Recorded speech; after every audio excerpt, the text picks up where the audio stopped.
Hey everyone, it's George again. The International Women's Day is coming soon, and I'll be guiding you through some tips on how to make this class on this day useful for you and your students. Here we go.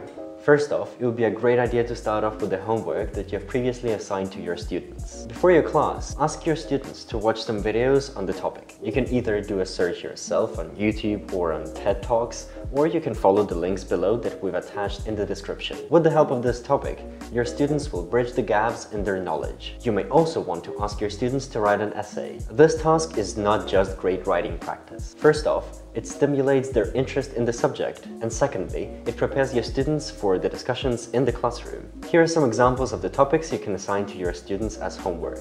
Women's rights in education, women's rights in Islamic countries, women's rights in the workplace. And you shouldn't be limited by these topics. There is a great variety of questions to be discussed out there. Women's rights is still a debatable topic in many places, so try to keep the conversation flowing. If you work in a classroom with a group of students, try to move the tables away and create the game called Jeff's Questions. It is a very creative and thought-provoking game that pushes your students to discuss different debatable topics. Welcome to the debate. The motion is, this house would abandon nuclear power. Of course, the game is carried out in English with correct grammar and strict rules on politeness and respect for others. Divide the classroom into 3 areas: for, against, and not sure.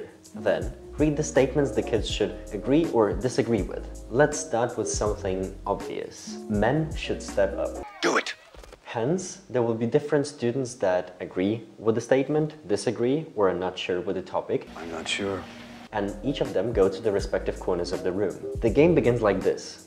The for and against groups try to convince the undecided group to join their forces. When they have been convinced, the 2 groups then have to convince each other. Don't forget to limit the time of the discussion and enjoy the debates. Do you remember the game from the Inglourious Bastards? Bin ich Deutscher? Nein. Bin ich Amerikaner? Nein.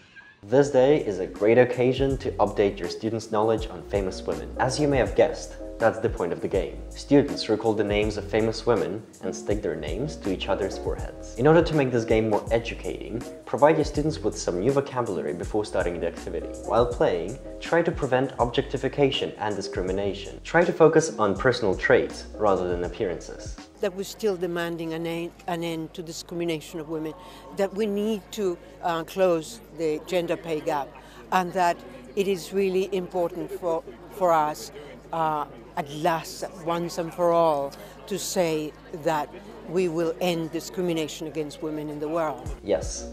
Keep up with the modern world and teach your students the good values. One of the best ways of learning about personalities and the vocabulary associated with them is through psychological tests. You're welcome to use the one we've provided for you in the description. As the students choose their answers, they'll keep shooting questions at you. Isn't that what you were always waiting for? After that, the students are very likely to discuss the results with you. And that is another reason for them to practice their speaking. After the discussion is over, let the game begin. Another interesting way of engaging your students into the topic of feminism is through controversial vocabulary. Perhaps you've heard of the word abuse as a form of psychological violence. But what about body shaming, political correctness, and gaslighting? These are also great topics of discussion with your students of intermediate and higher levels. You can find a glossary full of feminist terminology in the link below as well. Be careful, however, because some of the terminology may describe issues that women may be facing and feel uncomfortable talking about. So that is another reason to play Jeff's Questions and just discuss these issues in the classroom. Overall, don't forget that the 8th of March is not just a celebration to the beginning of spring. It is a celebration of gender equality. Don't try to go too deep into the debates. Rather, try to inspire your students. Put up some portraits of successful and motivating women in the classroom and tell their stories. Such a lesson doesn't just promise to be extraordinary. It also serves as a great confidence booster for the girls in the classroom. Thank you so much for watching this video. Make sure to like it and subscribe to our channel. It's a very small thing, but it means a lot to our team. And if you wish to be a part of our team, there is a link below that you can click right now.